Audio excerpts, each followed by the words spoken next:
All right. Well, it's time for us to get into the dailies and find out what the papers are saying. And the host of What the Papers Are Saying has joined me on the set to tell us a bit more about what the papers are saying. Vivian, how are you? Trauma. I'm well. How Good. are you? I'm super stoked. I'm excited. Oh, you are? What's making you excited? I'm not sure. I don't know. It's a Saturday. But because we're competing I on the think low side. I think there are elements of different things, and I think Saturday is definitely a part of it. You know, I can't believe that we started making noise about this weeks ago, months ago, and then suddenly it's upon us. You know, just I'm 3 or 4 excited days about away. that. You know, I'm opening the lawn tennis club game. I can't wait. And I'm excited about that. Those people who saw me in my tennis apparel and went gaga, they'll see me in another one. So I'm excited about it. We're looking forward, to meet the companies and see the healthy competition that they'll take part in. So those who haven't registered yet, join us. It's going to be fun. The banks, all the pharmaceutical companies, the hospitals. Yeah, so many different. You can come from any company. It doesn't matter. This is an opportunity to network with everybody, the big boys and I know people, struck a lot of, stuff.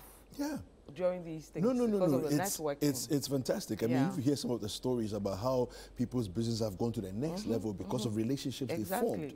And I've made a lot of friends through Business Olympics in different companies that have been meaningful to not just the work I do, but different aspects of what I've done. So I think it's a good one. And you get to meet the bosses. Exactly. So you've been chasing this boss all this time. There's nothing better than that. The decision makers, those that can make a difference. You get to meet them. So it's not just the small boys and girls, but everybody. So you want to come. So I'm going to go there with my card. No, I'll be ready. My card, my complimentary card. I've packed mine. Me, I'm not sharing till Saturday. If you come and see me, I'll give you my phone number. But Saturday, I'm sharing my complimentary card. I'm going to network and then do some healthy competition. No, it will be fun. I can't wait for I said I'm waiting for that worthy person. Who will compete? They're all running away. The people are coming are men. And I'm like, is it supposed to be either sexist or... And the tennis clubs across Ghana, they've been reaching out. Some of them have been photoshopping my picture with them in it. I don't know how. But anyway, Saturday will be fun. No, it will be good. It will be good. Cool. I'll see you on Saturday. Do you play lawn tennis? I do. I'm not super, but I can play. But we can do some opening together. Why not? Yes. Nice. So you're white. We only do Wimbledon, so we only wear the white. Okay. And we'll do white. Anyway, let's see what the papers are saying. Yes, I'll start with Daily Graphic, please. And then the front page has the picture of Hassan Yariga, the flag bearer of APC. He says, APC will prioritize people's welfare at Yariga. And then VRA senior staff petitions speaker over proposed measure. This thing, it looks like it's real, and they are not happy about the supposed measure. So let's see, we'll give you details and what's going on with that. And then Justice Doche is asserting, he's saying towards good parliamentary democracy, hybrid system won't work. And then finally on the front page of the Daily Graphic, make Africa arbitration hub for foreign cases. This is the Attorney General speaking. All right, let's go to the Ghanaian Times. On the front page we have PFJ 2.0 initiative makes giant strides. Of course, this is in the area of agricultural productivity and food security. As grains, livestock, poultry, egg production soar nationwide. This is coming from the Minister for Food and Agriculture. Okay, reform laws on international arbitration. Dame urges African countries. We also have, we don't undermine contestants in elections. EC chair is speaking. And the police arrest 42 Democracy Hub protesters. And so that's where we are with the Ghanaian Times. And it says 74 days more for elections. Hey. Yep, 74 days to go. You have everything ready? Not everything, but I'll be ready. Me, I'm ready. Oh, you're ready? Oh, yeah. Civic duty, I'm very ready. Yeah, it's important to be ready. Yeah. So I'll take you to the Chronicle. Democracy Hub demo, tactical police avert turmoil in Accra. This is Suleimana Brahma, Franklin Kujo, Lord Peace Officers Professionalism. And then small-scale mining won't be prescribed. This is your very good friend, Duka, speaking there. And then Alan picks 40-year-old lawyer as running mate. This is from the front page of the Chronicle. Yeah. Do you remember that song, Golo Golo? Yeah. That's the guy, right? Yes. Elijah Kwame. So he's a musician, he's a media personality. He's a media personality he's and a he's lawyer also a as lawyer well. now. Okay. Well, let's see whether that will influence pull and pull some youth, people. which he's supposed to grab along for Alan Cash. Yep. Daily Guide. It says here 43 NDC protesters grabbed. Really? Oh, I see. It says, no, you see how it says 43 NDC protesters. Well, are they Cadbury and NDC? I don't know. I didn't think, okay, I didn't know they were NDC people. Yeah, maybe they know something we don't know, but I also didn't know that. Yeah, I'm surprised that they're referring to them as NDC people. All right, IGP and police giving thumbs up. Baumia picks top spot, Mahama 8th. Dami challenges African lawyers to be world class. And I don't engage in Galamsey, Hajia Amina Tahiru speaking there. All right. Right, let me take you to the Hawk newspaper. Rot in the courts. This is quote unquote. CJ blast bribe hungry staff over dodgy land deals.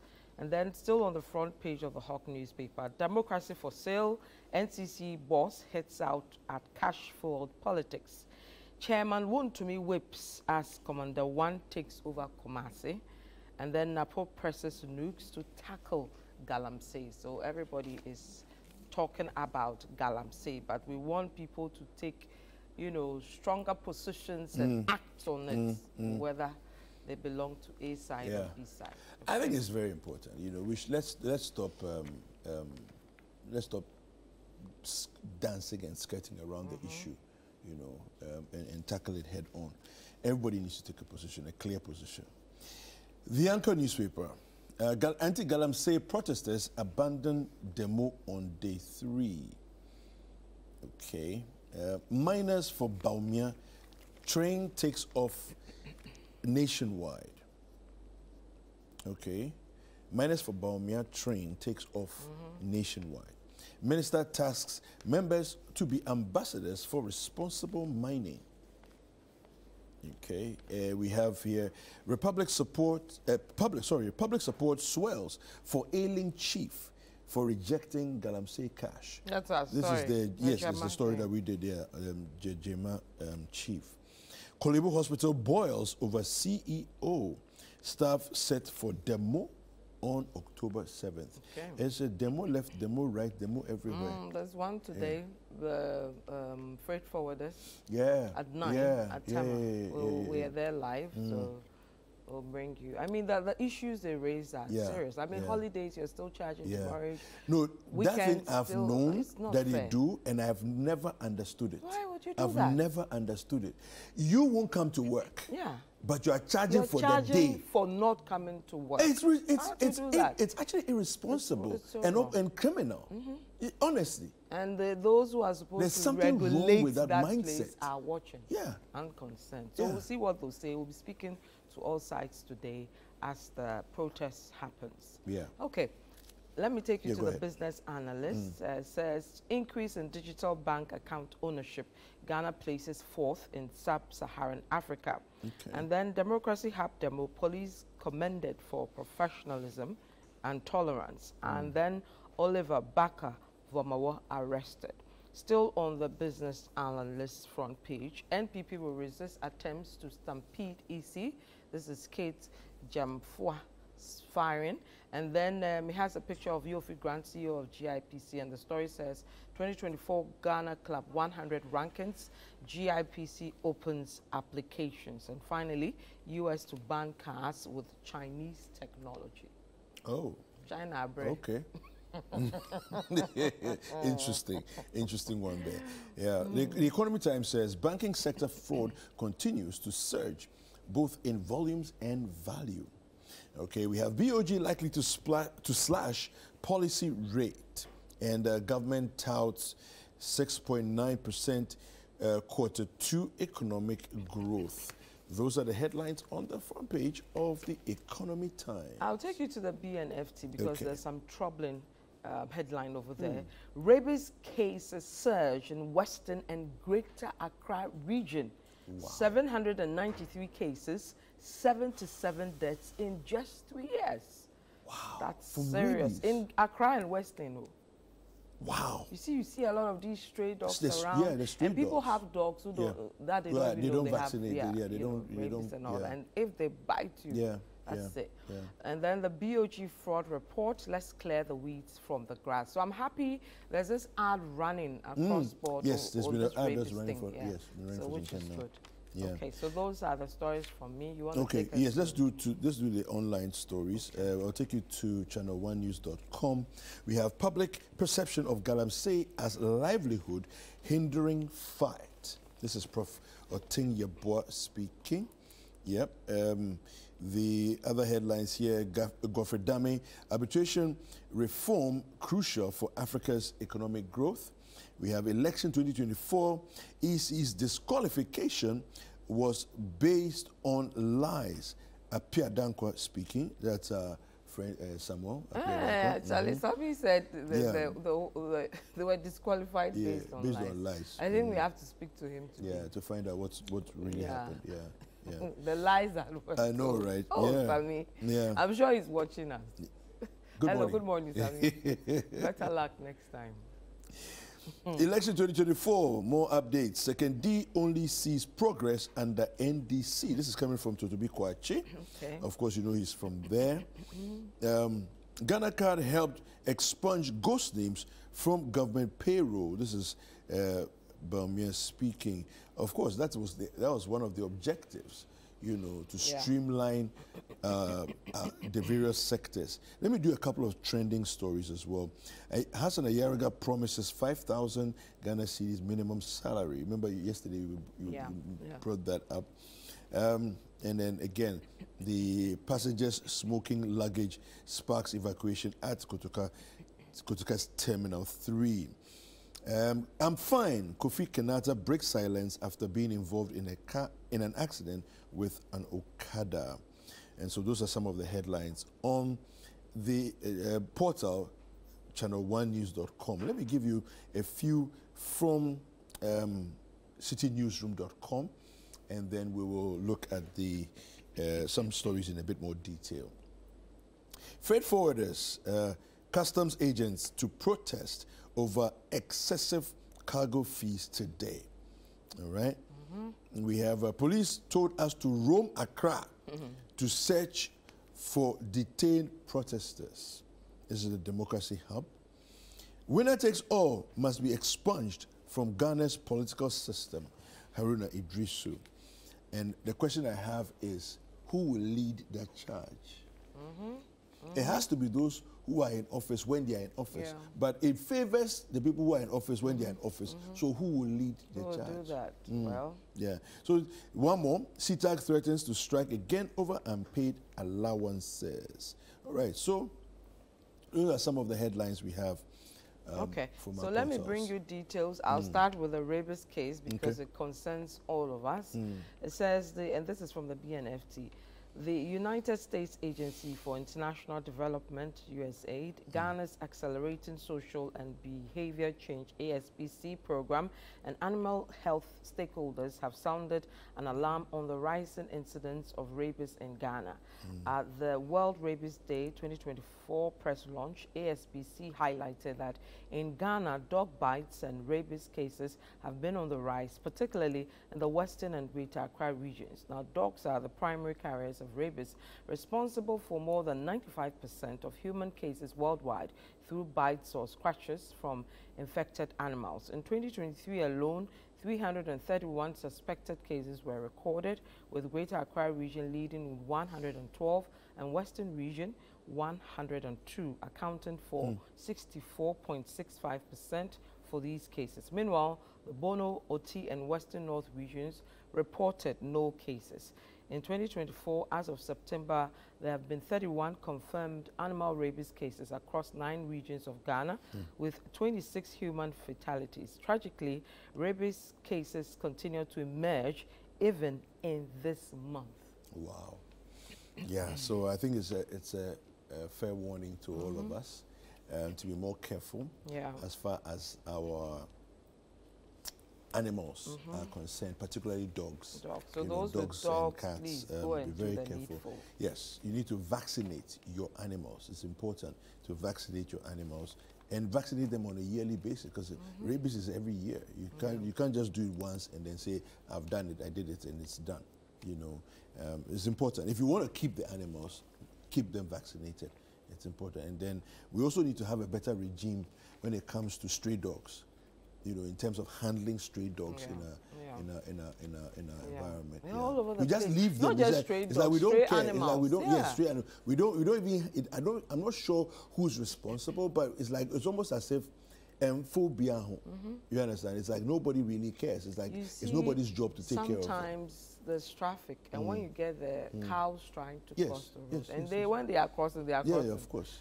And this is somebody's herd, and happily the owner is around somewhere. And watching. Sometimes their boys are with them. You know, they usually come with the boys with the sticks, and nobody cares. All over the place, dogs, goats, everything, all over the place. We need to do better. And somebody's in charge of this. Somebody is. There's always somebody in charge. Person has slept on the job and is still collecting salary. Anyway, I have a story from citynewsroom.com. Punishments for perpetrators not deterrent enough. Prof. Osei Sampene speaking here. He was on the Point of View yesterday with Bernard. Professor Dr. Paul Osei Sampene, a pathologist and researcher at the Kwame Nkrumah University of Science and Technology, has expressed frustration that illegal mining operators, also known as Galamseyers, are not being held accountable for their actions. According to him, the lack of stringent punishment is hindering efforts to combat the menace. In an interview on ChannelOne TV's Point of View, Prof. Dr. Osei Sampene emphasized that irresponsible mining poses a significant threat to various aspects of the country's development. He goes on to say he called for the government to take immediate action to address the issue, citing the need for stricter supervision and deterrent punishments. And then the story goes on there. So, I'll take you to the Chronicle. There are 2 stories that you would want to hear about in detail. One to do with the Democracy Hub demonstration, and then the second one on small-scale mining. So let me start with that of the Democracy Hub, and it says civil society groups have praised Ghana Police Service for the professional manner it handled the weekend demonstrations organized by Democracy Hub, a pressure group in Accra against illegal mining in the country. The 3-day demonstration, which ended on Monday, September 23, 2024, witnessed acts of lawlessness and public disorder, resulting in the arrest of over 40 protesters, including the leader, Oliver Barker-Vamawo, who removed the key to one of the police vehicles and threw it away. The protest took place at the 37 roundabout and witnessed moments of standoffs between the demonstrators and the police. Beyond what was observed on the grounds, the 2 bodies issued various statements to tell their side of the story as it unfolded. So that's the story to do with the Democracy Hub. And then quickly on the small-scale mining, won't be prescribed by the Deputy Minister. It says Mr. George Merikuduka, the coordinator for Dr. Bawumia's campaign in mining areas, has officially launched the Miners for Bawumia group, taxing the members to rise up and become leading voices in the fight against illegal mining in the country. At a launch held in Akwetia in the eastern region on Friday, September 2024, hundreds of miners from the various mining communities affirmed their commitment to responsible mining and expressed their absolute confidence in Dr. Bawumia to protect their jobs. Allaying the fears of the miners, Merikuduka stated that Dr. Bawumia appreciates the enormous contribution of the mining sector to the Ghanaian economy and will not pursue policies that will cripple down the sector. Instead, Dr. Bawumia, as stated by Mr. Duka, who is also the Deputy Minister for Lands and Natural Resources responsible for mines, will implement policies and measures that will improve the sector and sanitize illegal mining there. Okay. Okay. All right. There are a couple of stories in the Anchor newspaper. Kolebu Hospital boils over CEO staff set for demo on October 7th. It says here a massive demonstration is looming at Ghana's premier teaching hospital, Kolebu Teaching Hospital, in the Greater Accra region, as over 500 employees from 5 unions prepare to embark on industrial action on October 7th, 2024. Now, it goes on to say here, the staff drawn from Kolebu Senior Staff Association, Health Services Workers Union, Health Accounting Staff of Ghana, Ghana Registered Nurses and Midwives Association, and the Ghana Federation of Allied Health Professionals. All of these groups are determined to push for change. And then they say that they've made it clear that if Dr. Ampoma remains in office beyond October 5th, okay, they will have no choice but to take to the streets to protest. So they are not happy with what exactly? They are saying that they argue, it says here, they argue that the CEO's continued leadership poses a risk to the effective and efficient operation of the hospital. Okay. They are saying that they also cite low staff morale, high turnover rates. Basically, they are not happy with his leadership. Yeah, they are not happy with his leadership. Yes. Okay. Yeah. So, and then the other one here is mortuary workers to withdraw services effective September 27th. That's when? No, that's Friday. Hey. That's Friday over salary arrears and other concerns. Public hospital. Yes. Yes. If you have a dead body, yeah, it's not the first time, right? It's happened before, and it becomes a major problem. We don't give them their due, because their job is not easy, and we have to give them all the attention they need. So whoever is in charge of that must make sure that. And all they're asking for, well, part of what they're asking for, a key concern for mortuary workers is lack of proper PPEs. Remember PPEs? Yeah, PPE? Which says put their health and safety at risk. Yeah.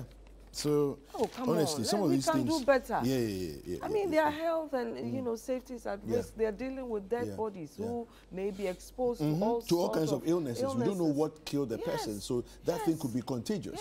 And so you have to protect the people. This person doesn't have PPEs because even when you go to the private mosques and then some of the public mosques like 37, if you're going to see your dead relative or whatever, it's compulsory for you to wear the PPEs before you go inside. So I don't know why this is happening. It's so wrong. And they are not paid well. They have to be paid well. All right, Vivian, thank you very much. Thank you. All right. Okay, sports is next.